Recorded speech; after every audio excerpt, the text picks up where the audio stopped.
Bismillahirrahmanirrahim. Assalamualaikum warahmatullahi wabarakatuh. Waalaikumsalam warahmatullahi wabarakatuh. Selamat siang semuanya. Siang. Jadi pada siang hari ini kelompok kami akan mempresentasikan hasil diskusi kami yang berjudul Kingdom Plantae.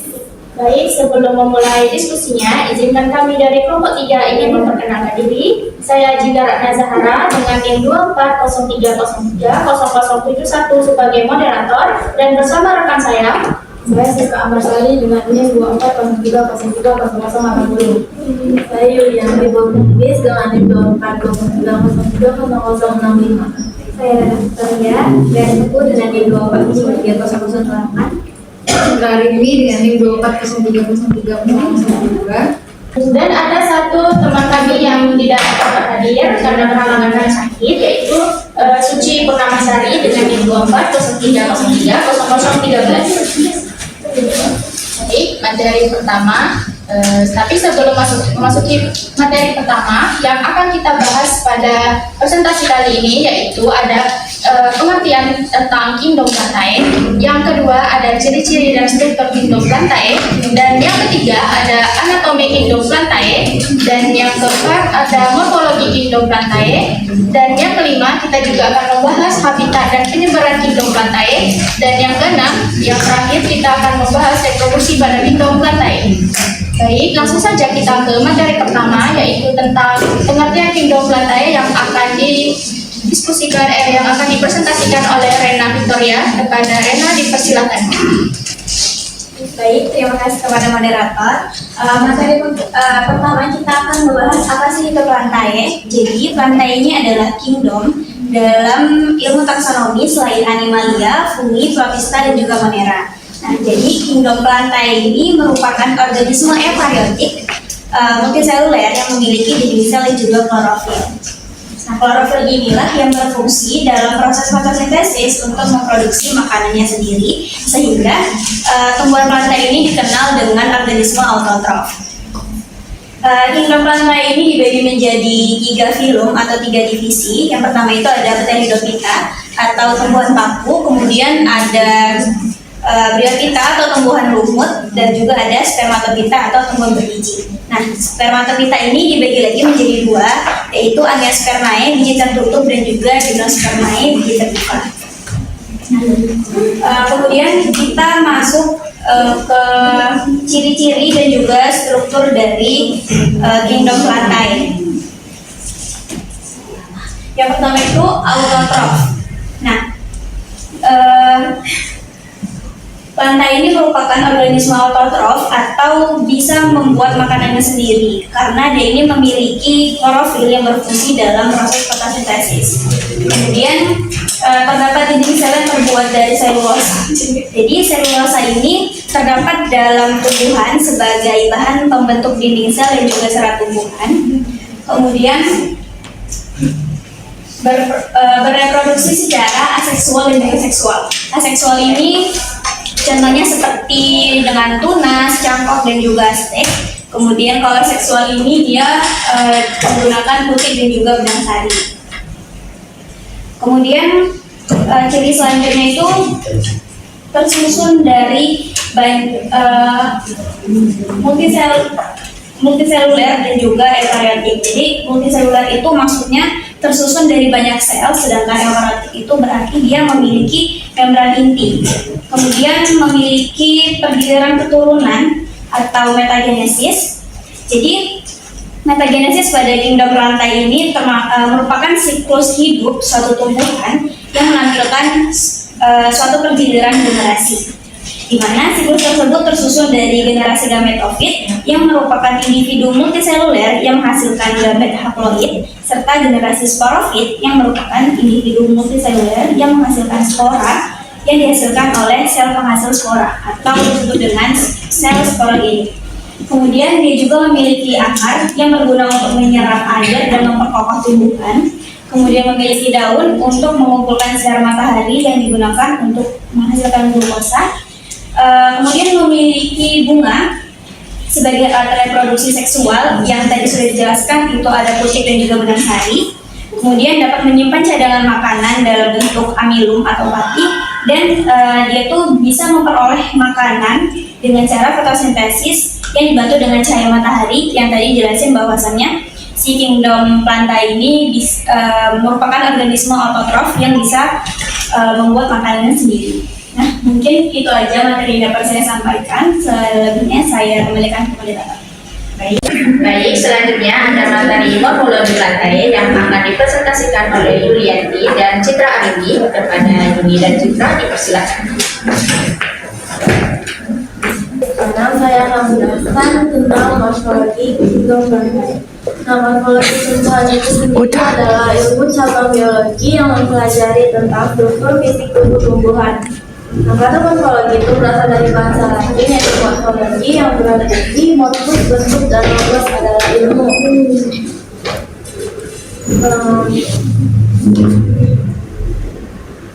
Tumbuhan secara umum adalah studi tentang perkembangan bentuk dan struktur tumbuhan yang diinterpretasi berdasarkan kesamaan asal bentuk dan susunan tubuh tumbuhan tersebut, sehingga dapat disimpulkan bahwa morfologi tumbuhan merupakan ilmu yang mempelajari tentang bentuk-bentuk dan susunan tubuh tumbuhan. Nah, pertama, tubuh tumbuhan yang pertama itu ada akar atau radix. Nah, akar itu punya sifat-sifat tersendiri ya. Yang pertama adalah bagian tumbuhan yang berada di dalam tanah, geotrop atau hidrotrop. Nah, geotrop itu sendiri adalah akar yang tumbuhnya itu ke pusat bumi atau dia ke dalam tanah kan. Nah, hidrotrop itu sendiri adalah akar yang tumbuh ke arah air, jadi dia menjauhi arah cahaya matahari. Yang kedua, sifatnya itu tidak berkuku-kuku, tidak berluas dan tidak ada daun atau sisinya. Yang ketiga, berwarna keputih-putihan atau kekuning-kuningan. Lalu tumbuh terus pada ujungnya dan bentuknya meruncing. Lalu fungsi akar itu memperkuat berdirinya tumbuhan, menyerap air dan zat hara dari dalam tanah, mengangkut air dan zat makanan ke dalam tubuh tumbuhan, dan tempat penimbunan makanan. Bagian-bagian akar itu ada 7 bagian. Yang pertama itu ada leher akar yang bersambung dengan pangkal batang. Lalu ada ujung akar, itu bagian yang paling muda yang masih terus bertumbuh. Lalu ada batang akar, itu bagian antara leher akar dan ujung akar. Lalu ada cabang-cabang akar, yaitu bagian akar yang tidak bersambung dengan pangkal batang. Lalu ada serabut akar, yaitu cabang-cabang akar yang halus dan berbentuk serabut. Lalu ada rambut-rambut akar, itu bagian akar yang berbentuk seperti bulatan rambut yang berupa penonjolan sel-sel kulit luar yang panjang. Lalu ada tudung akar, yaitu bagian akar yang letaknya paling ujung sebagai pelindung. Lalu selanjutnya ada bentuk akar. Yang pertama itu ada akar tulang. Nah, yang akar tulang itu yang di sebelah kalian, sebelah kiri kalian, itu akar tulang itu mempunyai akar utama yang tumbuh dari batang langsung ke dalam tanah. Akar ini merupakan akar-akar yang lain itu merupakan cabang dari akar utamanya. Akar tunggal umumnya dimiliki oleh tumbuhan berkeping dua atau fosil seperti wortel, mangga, jeruk, durian, buku, dan anggrek. Selanjutnya ada akar serabut seperti yang ada di slide gambar yang di tengah. Akar serabut itu akar yang ukurannya kecil-kecil dan tumbuhnya di pangkal batang. Ukuran akar yang satu sama yang lain itu biasanya sama. Biasanya tanaman yang akarnya akar serabut itu adalah tanaman yang berkeping satu atau monokotil, seperti rumput, padi, jagung, tebu, dan kelapa.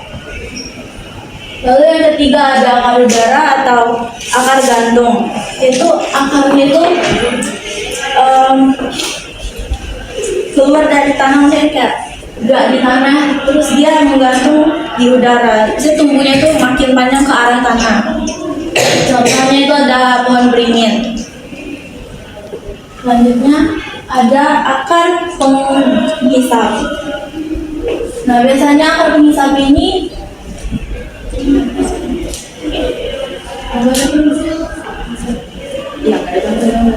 biasanya akar penghisap ini ada pada tumbuhan benalu, di mana akarnya itu digunakan sebagai menyerap air dan makanan dari inangnya, contohnya itu benalu. Lalu yang kelima itu ada akar pelokat. Nah, ada di slide paling kiri kalian. Nah, akar pulokat itu akar yang batang Tuhannya tuh dia memanjat. Nah, akarnya itu gunanya untuk memanjat pada pemegangnya. Nah, dia hampir mirip dengan tumbuhan ini benalu, tapi dia tuh nggak parasit. Dia cuma numpang ini melekat aja. Tapi dia nggak ngambil keuntungan dari si penyokongnya itu. Lalu ada contohnya itu sirih atau lada, tumbuhan sirih atau lada. Lalu ada akar pembelit. Nah, ini sama kayak akar pulokat, tapi yang ini dia melilit tempat tumbuhan yang dia tumpangin, dan dia tuh juga nggak seperti benalu yang merugikan tumbuhan tersebut. Lalu ada akar nafas, yaitu akar yang tumbuh tegak lurus ke atas, jadi dia muncul ke daratan, ke tanah. Contohnya itu kayak mangrove. Pernah kan ya kayak gini? Nggak pernah ya? Enggak. Ya kan? Enggak. Biasanya itu di mangrove. Lalu selanjutnya, selanjutnya itu ada akar tunjang. Nah, nggak ada gambarnya juga ternyata. Akar tunjang itu akar yang tumbuhnya itu ke segala arah, dia keluar juga akarnya dari tanah. Itu ada di mangrove juga. Kalian tahu nggak bentuknya gimana? Enggak tahu. Enggak. Kalau nggak tahu, biasa yang ada gambarnya. Bentuknya itu yang kayak gini. Oke. Gimana kalau ada kok? Boleh tengok. Nah, contohnya itu ya kayak bakau mangrove kan. Di sini saya akan melanjutkan penjelasan Yuli mengenai morfologi dari kirung pantai itu sendiri. Tadi sudah disebutkan oleh Yuli tentang akar, batang, serta daun. Mohon maaf sebelumnya agar penyampaian materi tersampaikan dengan baik, alangkah baiknya teman-teman menyimpan handphone atau menggunakan handphonenya untuk melihat PPT dan makalah di handphonenya saja. Terima kasih. Yang pertama itu bagian tumbuhan terbagi atas dua, yaitu bagian vegetatif dan generatif. Vegetatif itu seperti yang sudah disebutkan Yuli tadi, seperti akar, batang, dan daun. Nah, saya akan menjelaskan tentang bagian generatif pada tumbuhan. Nah, bagian generatif ini merujuk pada organ atau proses yang terkait dengan reproduksi dari si tumbuhan itu sendiri. Nah, yang akan saya jelaskan itu yang pertama adalah dari bagian bunga dan biji buah.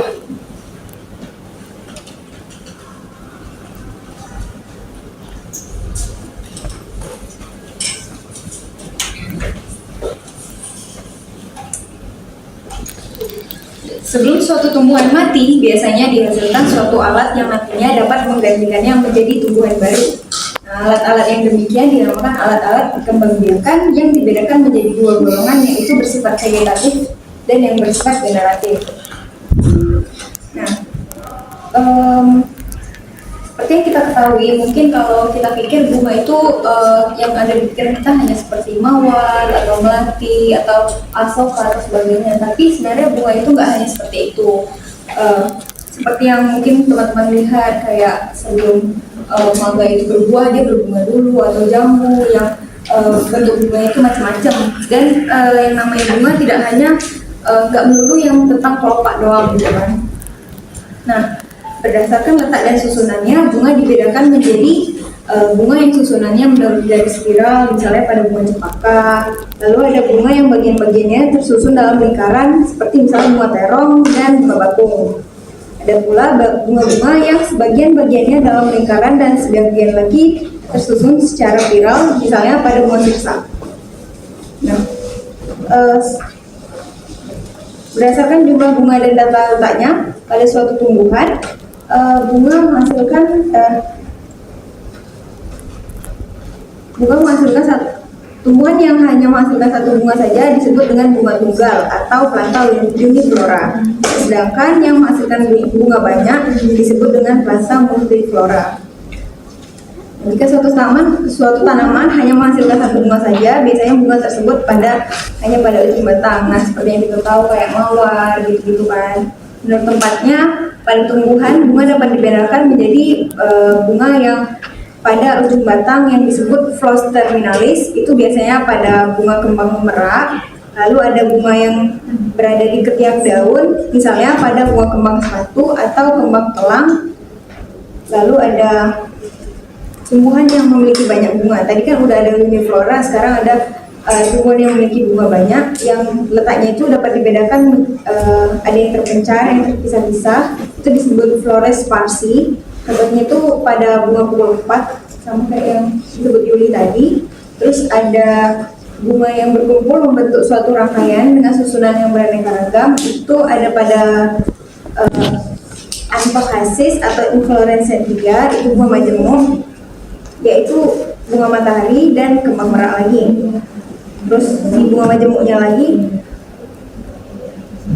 nah yang teman-teman lihat di slide ini merupakan golongan tipe bunga majemuk Racemose, di mana dari segi fisiknya dapat kita lihat memiliki sumbu yang terus tumbuh dan tidak memiliki bunga di ujung terminal dan bunga mekar secara akropetal. Nah, bunga yang pertama itu ada bunga raceme, tuh bisa kita lihat gambarnya. Lalu yang kedua itu ada bunga spike. Sumbu utama memanjang namun bunga biseksual dan sesil seperti Acitranthus. Yang ketiga itu ada bunga catkin, merupakan tipe pembungaan yang pedunkel, tipis, panjang, lemah, dan bunga sesil bersifat uniseksual. Next. Nah, yang paling di ujung kiri teman-teman itu bunga spadix. Bunga spadix merupakan bunga dengan quadrilateral tebal. Mungkin teman-teman pernah lihat di sekitar kita itu bentuk bunganya seperti apa. Lalu ada bunga koring yang di tengah itu merupakan bunga dengan pedunkel pendek, dan semua bunga yang ada memiliki kedudukan yang sama karena bunga memiliki pedunkel banyak dan panjang dari yang lainnya. Lalu yang sebelah sini itu paling sering kita jumpai ya,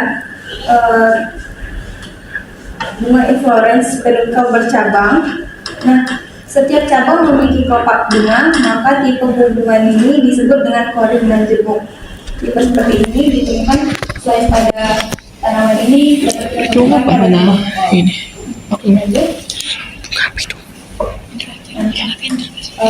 Dan paling kiri teman-teman itu ada bunga umbel dan labnya di kaki turun. Kalau teman-teman lihat di makalah itu ada bentuk dari sketsa si bunganya itu sendiri.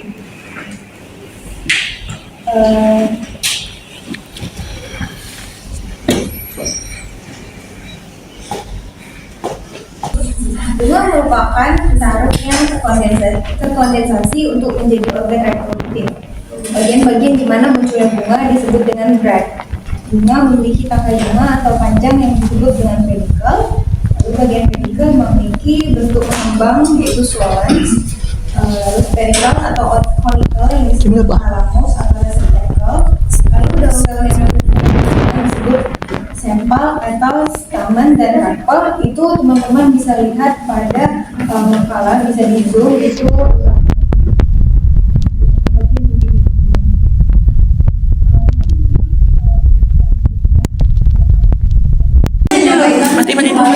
Aku.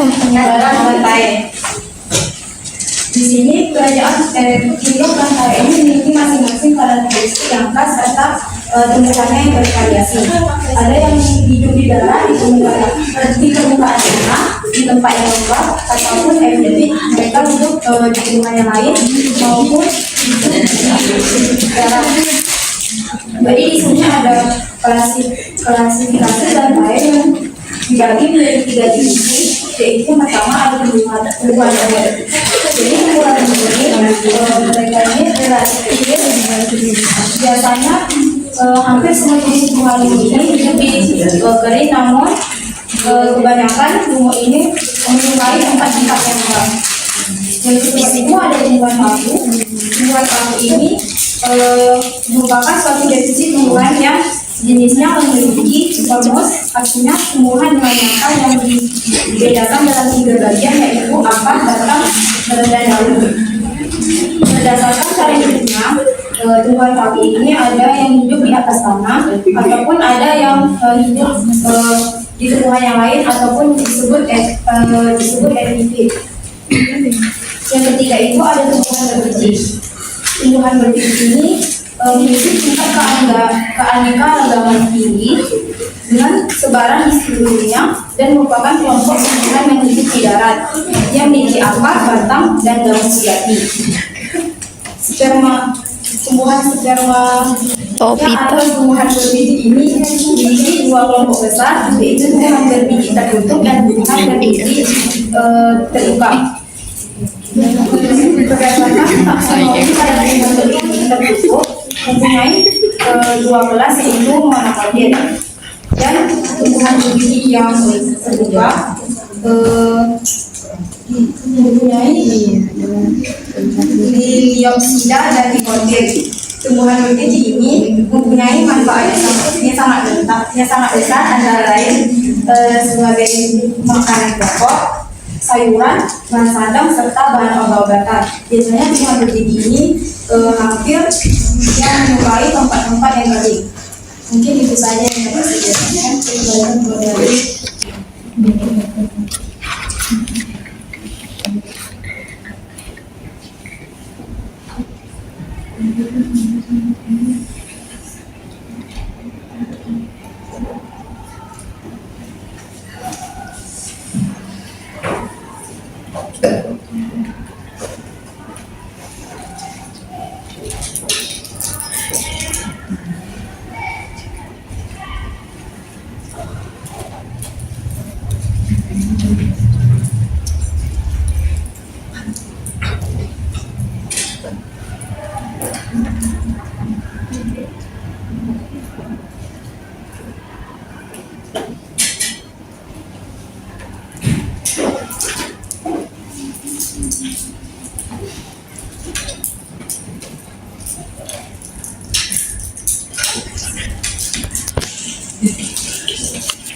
Baik teman-teman, di sini ada siklus hidup yang terjadi pada lumut. Jadi teman-teman, sebelum itu saya akan menjelaskan dulu bagaimana siklus hidup lumut supaya teman-teman bisa mengetahui fase gametofit dan fase sporofitnya. Jadi di sini kehidupan lumut itu dimulai dari protonema. Protonema ini ialah rantai sel yang membentuk yang berbentuk seperti benang-benang yang dia tuh akan bersatu membentuk lumut. Nah, jadi dia itu adalah tahap awal pembentukan kehidupan lumut tersebut. Jadi setelah dari protonema, maka protonema ini akan menjadi lumut. Dan lumut ini mempunyai dua macam alat reproduksi. Alat reproduksi pertama yaitu ada pada antheridium, yaitu alat reproduksi yang terjadi pada sel jantan. Nah, antheridium ini akan menghasilkan sel sperma. Nah, yang selanjutnya itu ada alat reproduksi kedua, yaitu alat reproduksi pada acrygonium, yaitu alat reproduksi pada sel betina yang akan menghasilkan sel telur. Nah, jadi sel sperma dan sel telur ini akan berlebur menjadi satu yang akan menghasilkan zigot. Nah, pada zigot ini dia akan memulai fase sporofit. Sebelumnya dari protonema hingga ke sel telur itu akan terjadi fase gametofit, di mana fase gametofit ini akan menghasilkan gamet, sel sperma dan sel telur melalui proses mitosis. Nah, lanjut lagi setelah zigot yang akan memulai fase sporofit. Dari zigot kita akan zigot ini akan ke spongarium, di mana spongarium ini adalah tempat pembentukan spora dan terhasillah spora. Jadi spongarium ini ialah tadi ada pembentukan spora, dan spora ini adalah alat untuk alat pengembangbiakan pada lumut. Nah, jadi setelah spora ini terbentuk pada suatu lingkungan yang baik, maka spora ini tuh akan membentuk protonema kembali. Jadi siklus hidupnya seperti itu. Nah, protonema inilah yang akhirnya akan menumbuhkan lumut baru. Nah, Nah, jadi fase yang terdapat gametofit dan spotofit ini pada tumbuhan lumut seperti ini. Bisa teman-teman lihat siklusnya. Baik, selanjutnya saya akan lanjut ke tumbuhan yang berbiji, yaitu Gymnospermae dan Angiospermae. Nah, reproduksi yang melibatkan dua macam ini, yaitu melibatkan struktur khusus seperti bunga pada Angiospermae, yaitu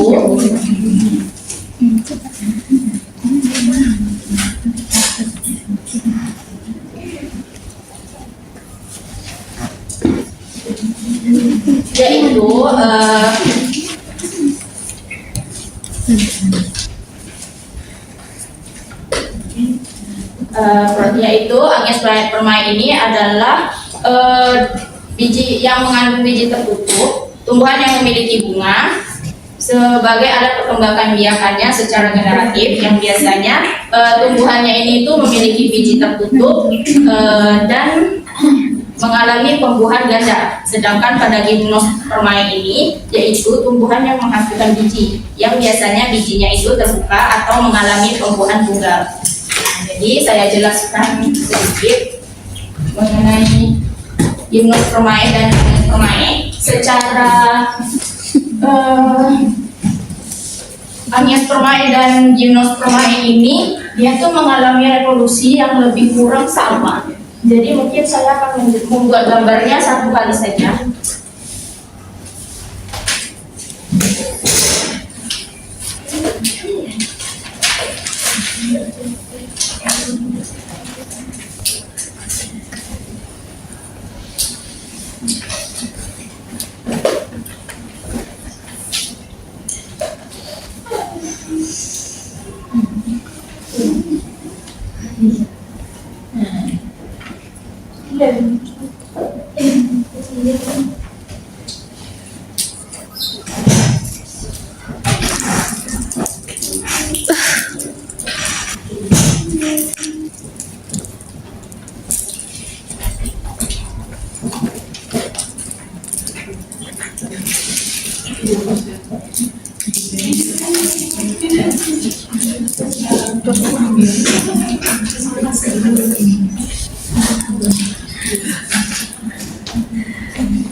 Baik teman-teman, di sini ada tumbuhan pada Gymnospermae. Saya akan menjelaskan reproduksinya, yaitu dimulai dari Gymnospermae yang memiliki dua alat kelamin, yaitu alat kelamin jantan yang disebut dengan tribulus jantan dan yang alat kelamin betina disebut Strobilus betina.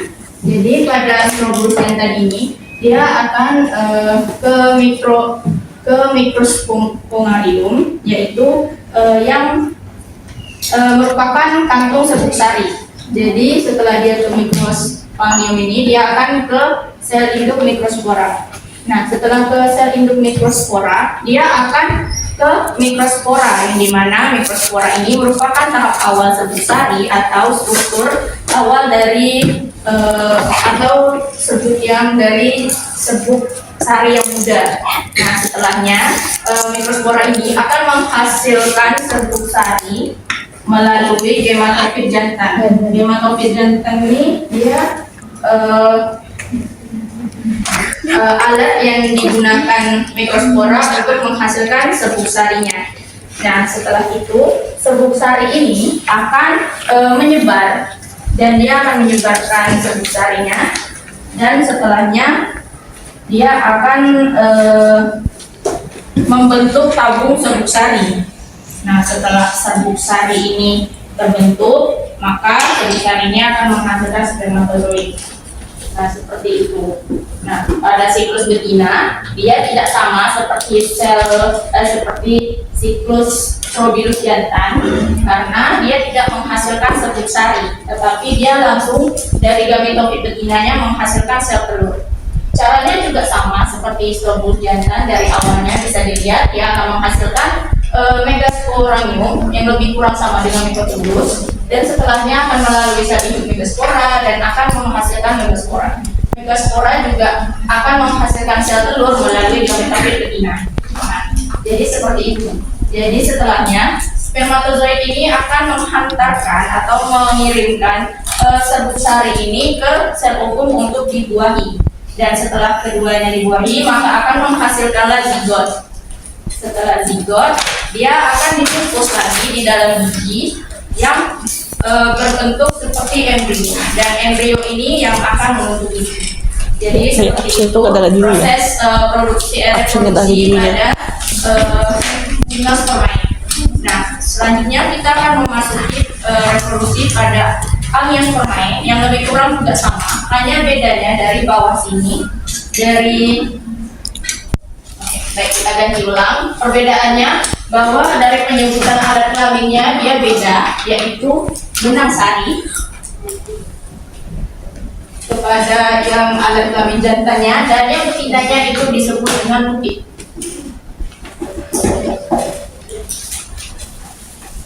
Nah, jadi sama seperti tadi, benang sari akan ke mikrosporium, terus ke sel induk mikrospora, dan akan menjadi mikrospora, yang dimana mikrospora ini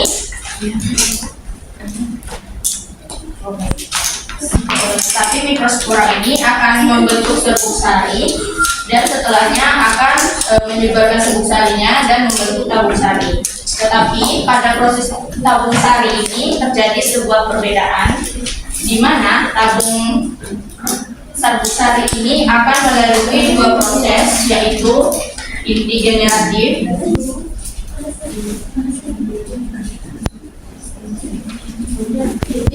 generasi 1 dan inti generasi 2.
Baik, dari serbuk sari ini dia akan mengalami proses, yaitu proses inti generatif 1 dan inti generatif 2. Jadi inti generasi 1 ini dia akan membentuk zigot, sedangkan inti generasi 2 ini dia akan membentuk endosperm pada sel kelamin betinanya dulu. Nah, mohon maaf, pada sel kelamin jantan. Nah, pada proses reproduksi yang pada betinanya, dia akan melalui putik, setelahnya akan ke megaspomarium, terus dia akan dilanjutkan oleh sel induk megaspora dan akan menjadi megaspora. Yang dimana megaspora ini akan ke tangkup putik, dan tangkup putik ini tuh akan menghasilkan sel telur dan inti gantung lembaga sekunder. Jadi sel telur dan inti gantung lembaga sekunder ini dia adalah hasil dari kantung putiknya, yang dimana kantung inti lembaga sekunder ini akan juga menghasilkan endosperm sama seperti inti generasi 2. Jadi karena dia pembelahan secara 2 biji, dia akan melalui 2 proses juga, dan setelahnya endosperm ini dan bersama juga akan menjadi seperti itu proses perkembangbiakan proses reproduksi pada Biospermae.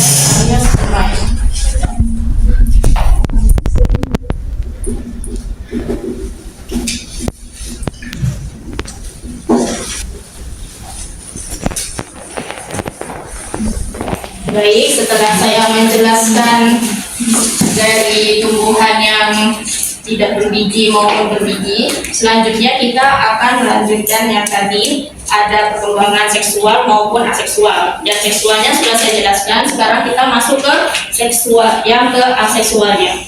Seksual yaitu reproduksi yang dapat menghasilkan keturunan dari individu tanpa adanya recombinous genetika. Nah, reproduksi ini itu tidak melibatkan gamet, tetapi individu baru yang dihasilkan dari bagian tubuh induk, dan proses ini menghasilkan keturunan yang identik secara genetik atau kloning. Nah, dia tuh dapat terbagi menjadi 2, yaitu vegetatif alami, yang dimana dia tuh melibatkan 2 organ tumbuhan, yaitu ada pada akarnya dan pada batangnya. Dan perkembangan vegetatif ini dia terjadi dapat dibagi menjadi 8, yaitu ada umbi-umbian yang melalui umbi itu sendiri. Umbi akan ditanam untuk menghasilkan tumbuhan baru setelahnya. Dan umbi ini dapat dibagi menjadi 3, yaitu ada umbi lapis, umbi batang, dan umbi akar. Dan selanjutnya ada tunas. Tunas ini tumbuh pada ketiak daun, ruas batang, bagian ujung batang. Jika tunas tumbuh di dekat induk, akan membentuk rumput. Contohnya itu pada pisang dan bambu. Nah, yang ketiga itu ada akar tinggal. Akar tinggal atau rumpang adalah sebuah batang yang tumbuh di dalam tanah. Bentuknya tuh bersisik dan berkuku-kuku. Pada bagian yang bawah sisi ini akan terlihat seperti kuncup tunas. Nah, kuncup tunas tersebutlah yang akan tumbuh menjadi tanaman baru.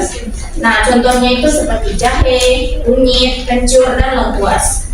Dan yang keempat, kita akan masuk ke geragi, yaitu geragi atau stolan adalah sebuah batang yang tumbuh secara menjalar, akan tumbuh seperti berbuku-buku bagian yang akan ditumbuhi tunas, dan tunas tersebut akan tumbuh menjadi tanaman baru. Contohnya seperti eceng kodok, rumput teki, arbe, dan pegagan. Selanjutnya kita akan masuk ke rimpang. Rimpang adalah sebuah batang yang tumbuh ke dalam lapisan tanah. Pada batang tumbuhan akan membentuk tunas dan akar. Contohnya kunyit, temulawak, dan jahe. Nah, yang keenam kita akan masuk ke stolon. Stolon ini merupakan batang yang akan tumbuh secara horizontal mengarah ke atas ke tanah. Ketika menyentuh batang akar, maka akan membentuk tunas serta akar tumbuhan yang baru. Koneksi di antara tanaman induk ini tidak akan putus. Contohnya itu seperti tumbuhan stolon, tetapi stroberi juga dapat dijuluki masuk ke tumbuhan stolon. Yang ketujuh itu ada spora. Spora ini perkembangbiakannya itu dilakukan dengan pembentukan kantung kecil yang berisikan materi genetik yang dapat bertahan dalam keadaan kritis dalam tumbuhan. Maka spora akan tumbuh. Pertumbuhan tersebut akan menjadi tanaman yang baru, contohnya seperti lumut dan lumut hati. Nah, yang ke-8 itu dengan cara membelah diri. bukan hanya hewan yang dapat membelah diri, namun tumbuhan juga dapat membelah diri yang bertujuan untuk memperbanyak spesies seperti Polfox. Nah, yang kedua, kita akan memasuki vegetatif buatan yang dilakukan dengan cara bantuan manusia yang dapat dilakukan seperti cangkok, yaitu yang dapat menghasilkan bantuan manusia. Yang kedua, stek, yaitu menggunakan potong batang atau daun. Dan yang ketiga itu ada okulasi, penyambungan dua tanaman berbeda. Assalamualaikum warahmatullahi wabarakatuh. Waalaikumsalam warahmatullahi wabarakatuh. Nama saya dari Nanda, izin bertanya kepada kelompok penyaji.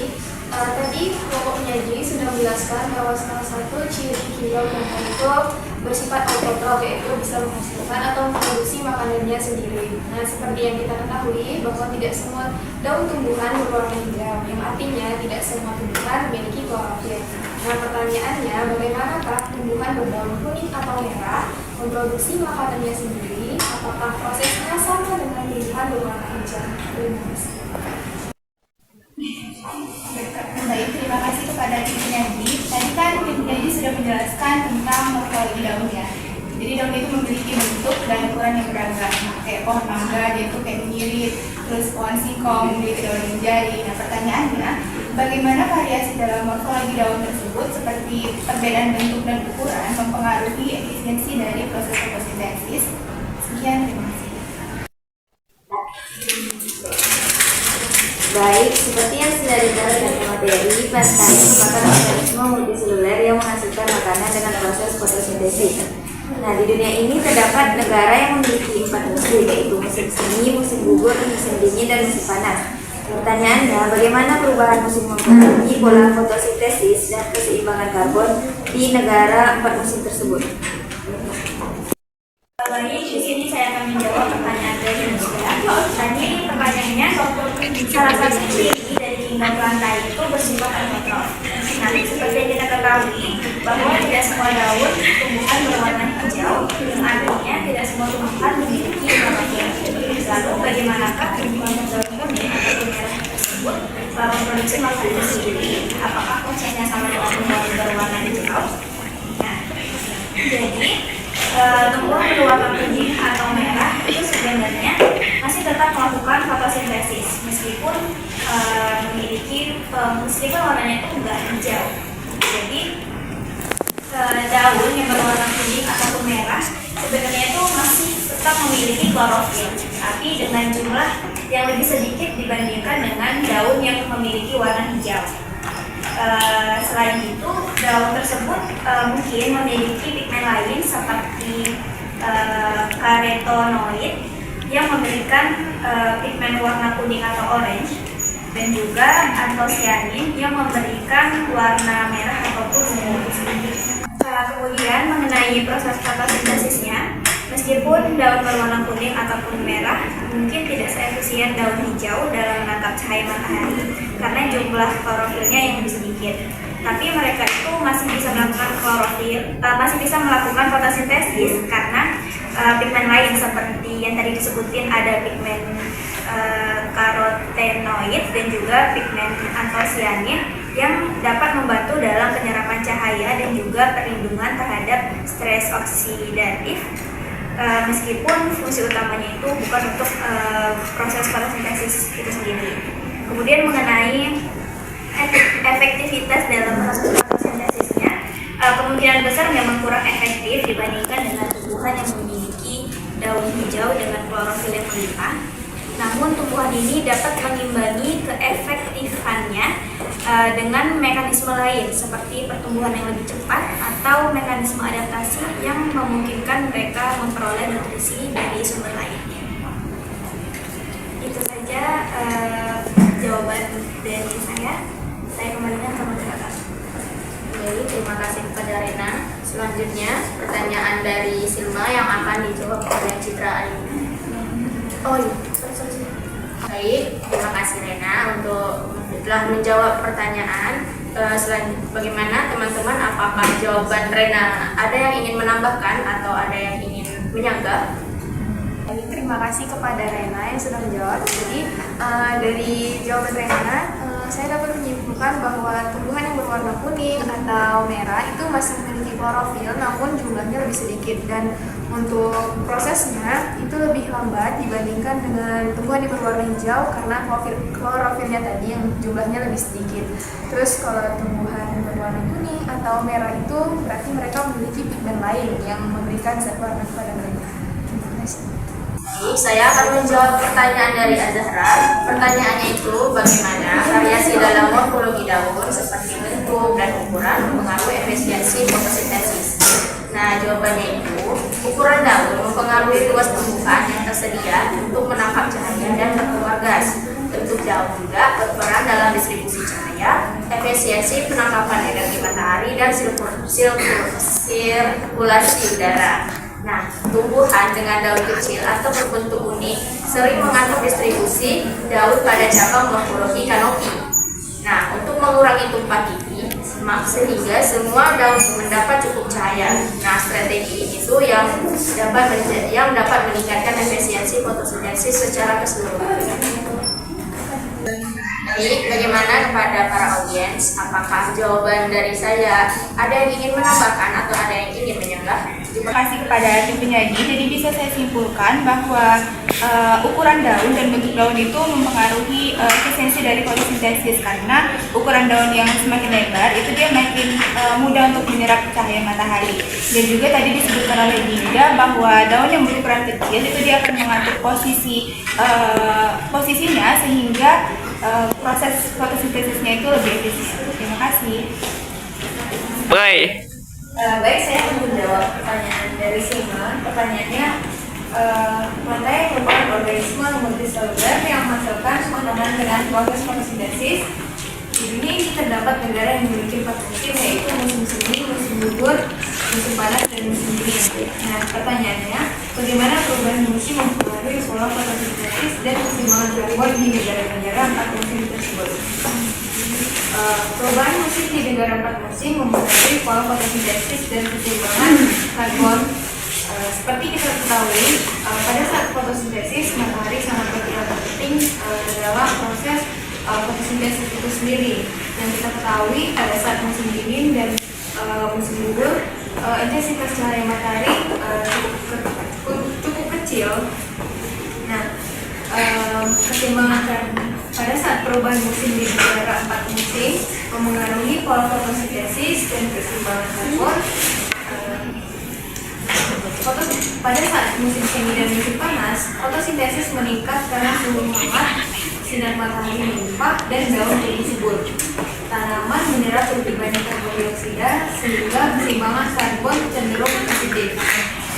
Dibandingkan dengan musim semi dan musim panas, pada saat musim gugur, fotosintesis menurun karena suhu lebih dingin dan daun mulai rontok, dan penyerapan karbon pun berkurang. Makalah mana? Yang paling parah, pada saat musim dingin, fotosintesis hampir terhenti karena suhu rendah, sedikit sinar matahari, dan banyak pohon yang tidak berdaun.